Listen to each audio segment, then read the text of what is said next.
اعوذ باللہ من الشیطان الرجیم بسم اللہ الرحمن الرحیم ان اللہ اشترى من المؤمنین انفسهم واموالهم بان لهم الجنہ يقاتلون في سبيل الله فيقتلون ويقتلون وعدا عليه حقا في التوراة والإنجيل والقرآن ومن أوفى بعهده من الله فاستبشروا ببيعكم الذي بايعتم به وذلك هو الفوز العظيم۔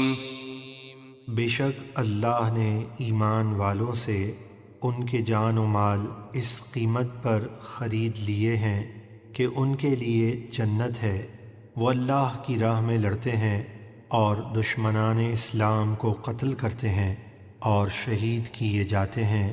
ان مجاہدوں کے لیے اللہ کے ذمے جنت کا سچا وعدہ ہے توریت اور انجیل اور قرآن میں، اور اللہ سے زیادہ اپنے وعدے کو پورا کرنے والا کون ہے؟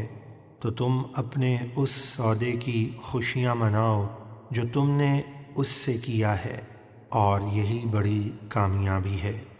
التائبون العابدون الحامدون السائحون الراكعون الساجدون الآمرون بالمعروف والناهون عن المنكر والحافظون لحدود الله وبشر المؤمنین۔ جنتی لوگ توبہ کرنے والے، عبادت کرنے والے، اللہ کی حمد کرنے والے، روزہ رکھنے والے، رکوع کرنے والے، سجدہ کرنے والے، نیکی کا حکم دینے والے اور برائی سے منع کرنے والے، اور اللہ کی حدوں یعنی اس کے احکامات کی حفاظت کرنے والے ہیں، اور مسلمانوں کو جنت کی خوشخبری سنا دیجیے۔ ما كان للنبي والذين آمنوا أن يستغفروا للمشركين ولو كانوا أولي قربى من بعد ما تبين لهم أنهم أصحاب الجحيم۔ نبی اور ایمان والوں کو لائق نہیں کہ وہ مشرکوں کے لیے مغفرت کی دعا کریں اگرچہ وہ رشتہ دار ہوں، جبکہ ان پر واضح ہو چکا کہ وہ دوزخی ہیں۔ وما كان استغفار إبراهيم لأبيه إلا عن موعدة وعدها إياه فلما تبين له أنه عدو لله تبرأ منه إن إبراهيم لأواه حليم۔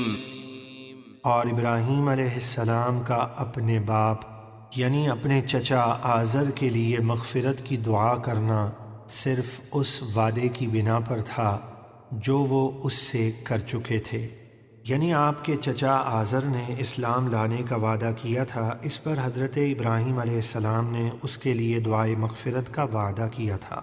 واضح رہے اس آیت میں ابھی ہی میں اب سے ابراہیم علیہ السلام کا مشرک چچا آزر مراد ہے، آپ کے والد حضرت تارخ مراد نہیں، کیونکہ وہ مومن تھے، اور ابراہیم علیہ السلام ہمیشہ اپنے والد حضرت تارخ کے لیے مغفرت کی دعا فرماتے رہے۔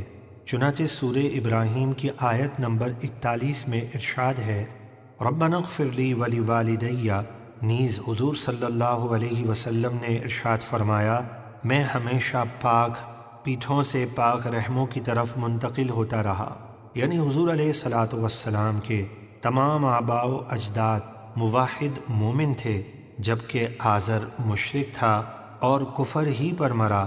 عرب میں عام طور پر چچا کو اب یعنی باپ کہا جاتا ہے، قرآن مجید میں بھی چچا کو اب کہا گیا۔ چنانچہ سورہ بقرہ کی آیت نمبر 133 میں ارشاد ہے، وَإِلَٰهَ آبَائِكَ إِبْرَاهِيمَ وَإِسْمَاعِيلَ وَإِسْحَاقَ۔ اس آیت میں حضرت اسماعیل علیہ السلام کو حضرت یعقوب علیہ السلام کا اب یعنی والد کہا گیا، حالانکہ وہ چچا تھے۔ اسی طرح حضور علیہ السلام نے اپنے چچا حضرت عباس رضی اللہ تعالیٰ عنہ کے لیے ابی فرمایا۔ پھر جب ابراہیم پر واضح ہو گیا کہ وہ اللہ کا دشمن ہے تو اس سے تعلق توڑ دیا اور پھر کبھی اس کے لیے دعائے مغفرت نہیں کی۔ بے شک ابراہیم بہت آہیں کرنے والے، رحم دل اور حلم یعنی بہت برداشت کرنے والے ہیں۔ وما كان الله ليضل قوما بعد إذ هداهم حتى يبين لهم ما يتقون إن الله بكل شيء عليم۔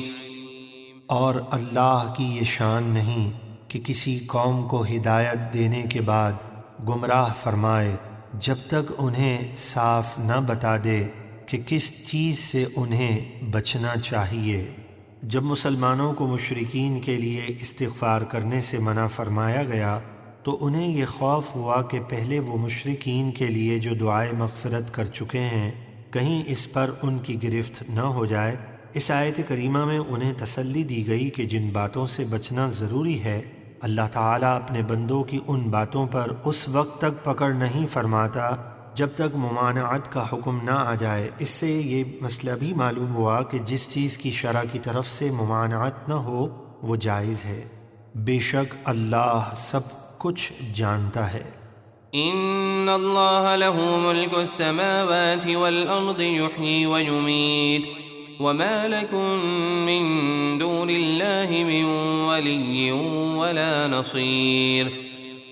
بے شک آسمانوں اور زمینوں کی سلطنت اللہ ہی کے لیے ہے، وہ زندہ کرتا اور مارتا ہے، اور اللہ کے سوا نہ تمہارا کوئی والی ہے اور نہ مددگار۔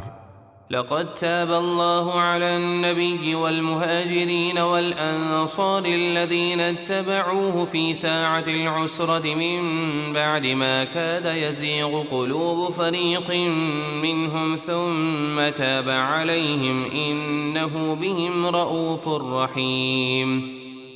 بے شک اللہ کی رحمتیں متوجہ ہوئیں غیب کی خبریں بتانے والے نبی اور ان مہاجرین و انصار پر جنہوں نے مشکل کی گھڑی یعنی غزوہ تبوک میں ان کا ساتھ دیا، اس کے بعد کہ قریب تھا کہ ان میں سے کچھ لوگوں کے دل شدت و سختی کی وجہ سے پھر جائیں، پھر اللہ ان پر اپنی رحمت سے متوجہ ہوا اور وہ ثابت قدم رہے۔ بے شک وہ ان پر نہایت مہربان بے حد رحم فرمانے والا ہے۔ وعلى الثلاثة الذين خلفوا حتى إذا ضاقت عليهم الأرض بما رحبت وضاقت عليهم أنفسهم وظنوا أن لا ملجأ من الله إلا إليه ثم تاب عليهم ليتوبوا إن الله هو التواب الرحيم۔ اور ان تینوں پر بھی نظر رحمت فرمائی جو موقوف رکھے گئے تھے کہ تین حضرات حضرت کعب بن مالک، ہلال بن امیہ اور مرارہ بن ربیع رضی اللہ عنہم اجمعین تھے۔ نبی کریم صلی اللہ علیہ وسلم نے غزوہ تبوک سے واپسی کے بعد ان تینوں سے جہاد میں نہ جانے کا سبب پوچھا تو انہوں نے منافقین کی طرح کوئی بہانہ نہ بنایا اور اپنے قصور کا اقرار کیا۔ اس پر نبی کریم صلی اللہ علیہ وسلم نے ان کا معاملہ موقوف رکھا اور فرمایا کہ جب تک اللہ تمہارے بارے میں کوئی فیصلہ نہ فرمائے تم انتظار کرو، اور مسلمانوں کو ان تینوں کے مکمل بائیکاٹ کا حکم ارشاد فرمایا۔ اس حکم کے بعد کوئی بھی ان سے نہ کلام کرتا نہ سلام، ایسا معلوم ہوتا تھا کہ کوئی انہیں پہچانتا ہی نہیں۔ اسی حالت میں ان اصحاب کو 50 روز گزر گئے، پھر انہیں قبولیت کی عظیم بشارت دی گئی جس کا ذکر کیا گیا، یہاں تک کہ جب زمین اپنی وسعت کے باوجود ان پر تنگ ہو گئی اور وہ اپنی جانوں سے بھی تنگ آ گئے اور انہیں یقین ہو گیا کہ اللہ کی پناہ کے سوا اس کی ناراضگی سے بچنے کی اور کوئی جگہ نہیں، پھر اللہ نے ان کی توبہ قبول فرمائی تاکہ وہ توبہ پر قائم رہیں۔ بے شک اللہ ہی توبہ قبول فرمانے والا نہایت مہربان ہے۔ صدق اللہ العظیم.